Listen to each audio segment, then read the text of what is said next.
وأخيرا وصفة جبنة الفتة المقلية، من الوصفات اللذيذة وبالتقديم جدا جميلة. خطواتها سهلة مرة. المكونات اللي تحتاجون إن شاء الله بالبيت: عندنا الطحين وبيض وسمسم. ممكن تستخدمون فقط سمسم أبيض، أنا استخدمت سمسم أبيض وسمسم أسود، أو تستخدمون سمسم أبيض وحبة البركة الحبة السوداء. وممكن إضافة بالأخير زعتر يعطي جمال وكذلك رائحة وطعم مختلف. طعم جبنة الفتة المقلية لذيذ وبالتقديم جدا جميل. ناخذ قطعة جبنة الفتة، يفضل قطعة مربعة بالشكل هذا، نضيفها على الطحين، نحاول نقلبه بالطحين زين، بعدين نشيل الطحين الزايد.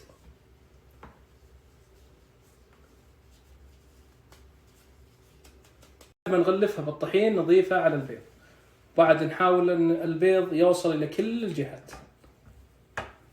والحين نغلفها بالسمسم الابيض والاسود.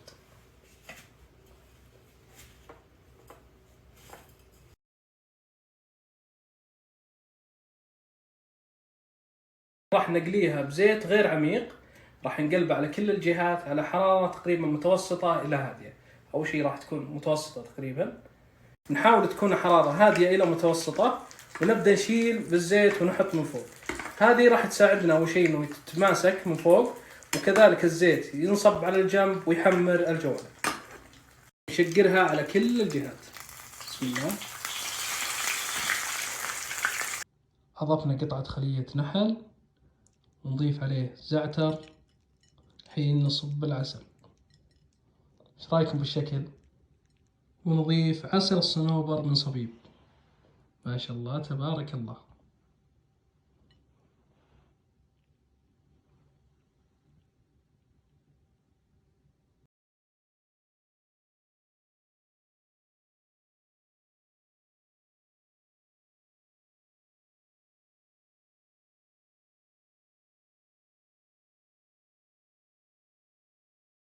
وريكم الجبنة من الداخل، بسم الله ما شاء الله.